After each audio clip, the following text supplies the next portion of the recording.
Si tu essaies de changer tes habitudes, de changer ton état d'esprit, le fameux mindset, puis que tu as de la difficulté à mettre en place ces changements-là, puis que tu sens une fatigue émotionnelle qui est liée à ça, puis on dirait qu'il n'y a pas grand-chose qui bouge, sache que tu n'es pas la seule. Je m'appelle Karine, puis ici, on explore la transition identitaire consciente. C'est un passage souvent invisible quand on essaie de passer d'un état, d'une identité qui nous est propre à une autre identité qui nous servirait mieux. Ben c'est là que ton système nerveux s'affole et que ton corps s'affole parce que il y a un changement qui est en train de se produire et ce changement-là est perçu comme un danger par ton organisme.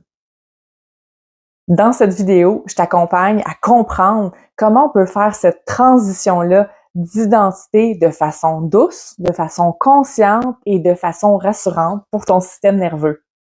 L'enjeu principal que je vois souvent et l'erreur qui est la plus souvent commise, c'est qu'on va tenter de directement changer notre habitude ou notre attitude ou notre état d'esprit sans d'abord créer des modifications intérieures. C'est-à-dire qu'on va vouloir passer d'un état X à un état Y sans faire la transition entre les deux. Donc, par exemple, si on est quelqu'un qui est extrêmement pessimiste dans la vie, ben là, on va se dire, à partir de maintenant, je deviens positive, hein? Puis là, on va vouloir immédiatement changer du tout pour le tout du jour au lendemain. Sauf que, qu'est-ce qui va arriver si ça fait des années que tu es quelqu'un de plutôt pessimiste et que là, tu décides d'être positive ou optimiste du jour au lendemain? Ça va être extrêmement difficile de garder cet état-là parce que c'est un choc pour ton système. Imagine ton système, ça fait des années, voire peut-être toute ta vie que tu as cet état d'esprit-là, cette façon-là de penser. Et là, tu as envie du jour au lendemain de changer. Puis c'est là, c'est à l'intérieur de toi. Tu as décidé, c'est maintenant que ça change, je suis tannée, ça m'apporte que des effets désagréables dans ma vie, cet état d'esprit-là. Donc, c'est aujourd'hui que je change. Ce qui va arriver, c'est que c'est ça, c'est un choc pour ton système. Tu as été tellement longtemps dans cet état-là que du jour au lendemain, même si tu as la volonté dure comme fer de changer, ça va être difficile de mettre ça en place. Ce qui va se passer généralement, c'est que les premiers jours, ça va relativement bien se passer, mais à un moment donné, il va arriver une espèce de choc. Tu vas arrêter, tu vas avoir comme une espèce de rechute et tu vas retomber rapidement dans tes anciens patterns. Pourquoi? Parce que tu n'as pas mis de moyens en place. Tu n'as pas pris le temps de voir ce qu'il y avait dans ton ancienne identité puis comment tu voulais forger la nouvelle identité. Donc, c'est comme si du jour au lendemain, tu vivais, je ne sais pas, moi, dans un pays chaud et que là, le lendemain matin, tu arrives en Alaska, OK, avec pas de pas de manteau, pas de bottes, pas de mitaine, pas de truc, rien du tout. Ton système va avoir un choc nerveux. C'est exactement ce qui se passe quand tu tentes de changer une attitude ou une habitude que tu as depuis très longtemps et que tu essaies de te renouveler, te recréer une identité avec une nouvelle attitude, mais que tu n'as pas fait le travail de transition entre les deux. OK? Je vais te donner un exemple concret. J'ai une cliente qui est venue il y a quelques semaines qui a des enjeux de santé. OK? Et ces enjeux de santé-là ont été créés en partie par une façon d'être qu'elle avait. C'est une personne extrêmement perfectionniste, beaucoup dans la performance, une certaine rigidité, un contrôle. Et ces attitudes-là qu'elle avait ont créé des chamboulements émotifs et ont créé en grande partie une de ces maladies. OK? Et c'est pas moi qui a fait le lien, c'est ma cliente. Et là, ma cliente, ce qu'elle a voulu faire, elle s'est dit, ben cette identité-là que j'ai eue depuis longtemps, qui m'a créé cette maladie-là que j'ai encore aujourd'hui, ça fait des années qu'elle se bat contre cette maladie-là. Elle s'est dit, ben cette identité-là de femme performante, contrôlante, qu'elle avait de la difficulté à lâcher prise, qui était dans la perfection, ben je vais l'effacer. Je vais l'effacer, je vais la tuer, je vais la réduire à néant parce qu'elle ne m'a pas servi, elle m'a créé la maladie. Donc, elle essayait d'être une autre personne, en partie, de changer son identité pour ne plus être cette version-là qui l'a rendue malade. Qu'est-ce qui est arrivé? Ben, il est arrivé qu'elle s'est assise sur le fauteuil ici. Et que là, ce qu'on s'est rendu compte, c'est que le fait d'essayer de tuer cette identité-là, carrément, parce que ce qu'elle me dit, elle dit, il faut qu'elle disparaisse, cette identité-là. Je ne peux plus être ça. Il faut que ça, cette personne-là que j'étais, me quitte, s'en va. Elle dit, j'ai travaillé tellement fort dans les dernières années pour justement changer ça, pour ne plus être dans la performance, pour être plus dans apprécier la vie, être plus dans le lâcher prise. Elle dit, puis là, je suis encore malade, j'arrive pas à me débarrasser de cette maladie-là. Elle dit, il me reste quelque chose. Il y a eu de l'amélioration dans sa condition physique, mais elle dit, il y a quelque chose qui reste. Puis effectivement, ce qu'on a découvert, c'est que le fait d'essayer d'annihiler complètement, de réduire à néant cette première identité-là, c'est ce qui faisait en sorte que sa maladie, c'est un peu ce qui restait. Sa maladie était là pour un rappel de dire, tu ne peux pas juste réduire à néant la femme que tu étais. Parce que la première identité lui a servi. C'était une identité qui était en mode survie, qui a vécu des traumas, qui s'est forgée pour faire en sorte qu'elle puisse profiter de la vie, bénéficier de la vie. Alors, c'était une identité de protection, de survie. Donc, il y avait une partie de travail à faire, de se dire, OK, je vais remercier cette identité-là qui m'a rendue malade, mais je vais la remercier parce qu'elle s'est créée pour me protéger et me soutenir dans des moments où j'en avais besoin. Donc, la partie de travail qui restait à faire en lien avec la nouvelle identité, plus légère, plus d'en profiter de la vie, dans le lâcher prise, dans accueillir l'abondance, être dans la gratitude, ben, il restait une partie de travail dans le changement identitaire. Et c'est là où je veux t'amener aujourd'hui, c'est que quand tu essaies trop drastiquement de changer d'un état qui est là depuis longtemps à un autre état, c'est souvent voué à l'échec parce que tu n'as pas fait le travail en arrière-scène. Il y a un travail de prise de conscience, il y a un travail de remerciement à faire, il y a un travail de compréhension, de voir ce qui fait que ça m'a amené à avoir cette attitude-là, puis comment je vais faire pour modifier cette attitude-là, puis que ça perdure dans le temps. Parce qu'on est en transition identitaire constamment. Quand on décide de faire un cheminement personnel, on est constamment en train de modifier son identité. Et ça, c'est important que tu en prennes conscience. Parce que je suis pas, moi, la même personne que j'étais il y a un mois. Pourquoi? Parce que j'ai fait du EFT, j'ai fait du breathwork, j'ai dansé, j'ai exprimé mes émotions, j'ai écrit, j'ai peint, j'ai travaillé sur des croyances, sur des peurs, sur des choses que je pensais que j'avais mis de côté puis qui étaient encore là. Donc, je ne suis plus la même femme que j'étais il y a un mois.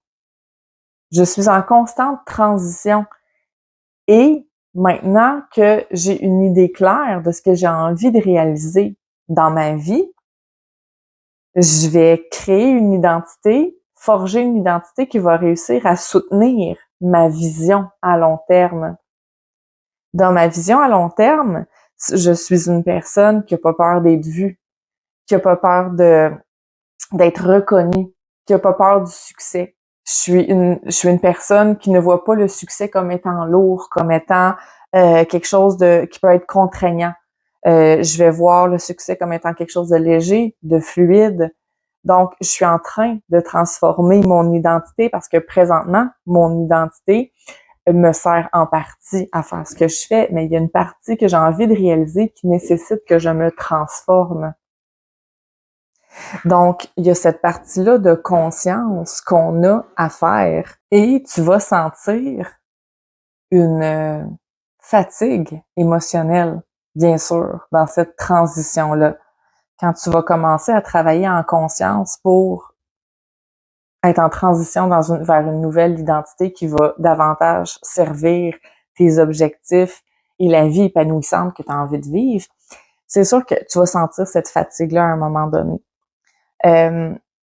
Parce que tout ton corps et ton système nerveux et ta psyché sont en train de se transformer, sont en train de créer des nouvelles connexions neuronales aussi au niveau de ton cerveau pour défaire des anciens mécanismes de pensée puis en créer de nouveaux, justement. Donc, ça va créer une fatigue émotionnelle et une fatigue physique aussi. Il va aussi y avoir une espèce de tiraillement que tu vas ressentir entre l'ancienne version de toi et la nouvelle version de toi. Parce que justement, étant donné que ça fait plusieurs années que tu es dans un certain état d'esprit ou avec certaines habitudes, et là, le fait de vouloir aller vers d'autres choses, c'est sûr que ça va créer un tiraillement. Tu vas avoir l'impression d'être entre deux chaises, OK? Et des fois, tu vas avoir la perception que ton corps, ton système nerveux va percevoir en fait le changement comme quelque chose de dangereux, OK? Souvent, le changement, les imprévus par le système nerveux, c'est perçu en fait comme un danger. La nouveauté est perçue comme un danger. L'imprévu, le changement, OK? Donc, parce que ce n'est pas prévisible. Donc, c'est sûr que tu vas percevoir aussi ce côté-là de peut-être danger un peu, de hypervigilance. Tu vas sentir que ça travaille beaucoup à l'intérieur de toi. Ça se peut que tu sens une certaine fébrilité aussi qui va être là à l'approche de l'incarnation de la nouvelle identité. OK? Et c'est sûr qu'il y a plein de choses qu'on peut faire en accompagnement individuel justement pour que ça se fasse plus en douceur, l'intégration de cette nouvelle identité-là.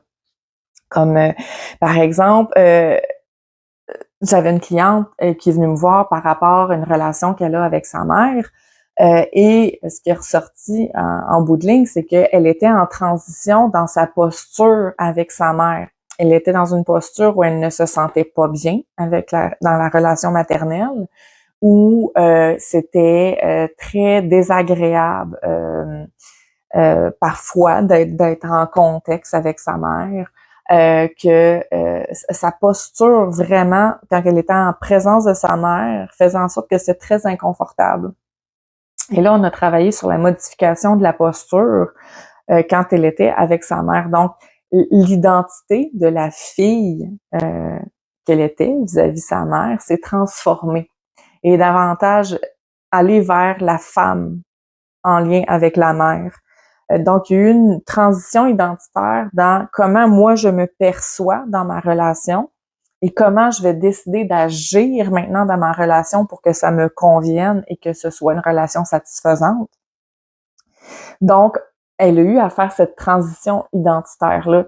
Donc, je veux que tu comprennes que les transitions identitaires, c'est pas toujours des espèces de grosses affaires du genre je sais pas, moi, j'étais employée puis maintenant je deviens gestionnaire ou je passe de célibataire en couple. C'est pas nécessairement des grosses transitions toujours.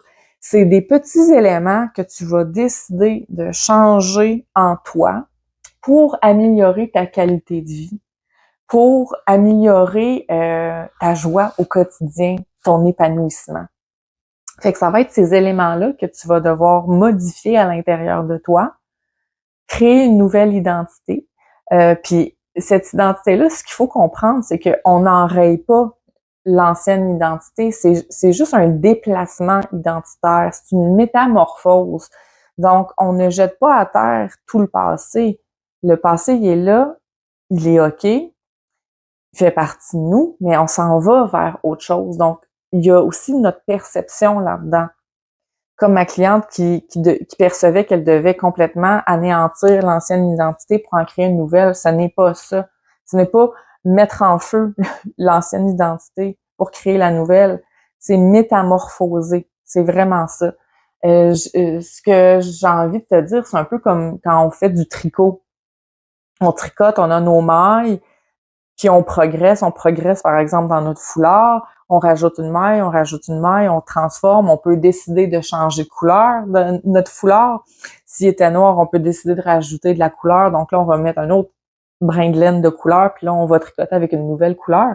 Mais c'est un peu ça, tu défais pas tout ton foulard qui était là, c'est que tu continues de le modifier avec les couleurs que tu as envie d'appliquer dans ta vie actuellement. Donc, c'est pour ça que tu peux ressentir que ton système nerveux est fébrile, tu peux sentir de la fatigue émotionnelle et ça ne veut pas dire que ça ne fonctionne pas, ton changement identitaire. Au contraire, ça veut dire que ton organisme est en train d'intégrer tranquillement ces changements-là. Alors, c'est important de créer cette nouvelle identité-là en douceur, bien sûr, hein, parce que on veut que les changements soient durables et on veut éviter que ton système ait un choc complètement incroyable. Donc, on veut faire ça par étapes, on veut faire ça en processus. Donc, aujourd'hui, ce que je t'invite à faire, c'est vraiment à observer. Je t'invite pas à te lancer dans l'action corps et âme, puis à te garrocher littéralement dans un changement identitaire. Je te demande d'abord d'observer à l'intérieur de toi ce qui se passe, de prendre conscience vers où tu as envie de t'en aller pour créer la vie épanouissante que tu as envie, la vie remplie de bonheur, d'abondance, de prospérité, et voir est-ce qu'il y a des éléments dans mon identité actuellement que je pourrais peut-être éventuellement modifier pour soutenir la vision d'avenir qui est dans la joie et l'abondance que j'ai présentement. Donc, c'est une invitation carrément à rester dans l'auto-observation et pas nécessairement de se mettre en action présentement. Je t'invite surtout à la prise de conscience. À très bientôt.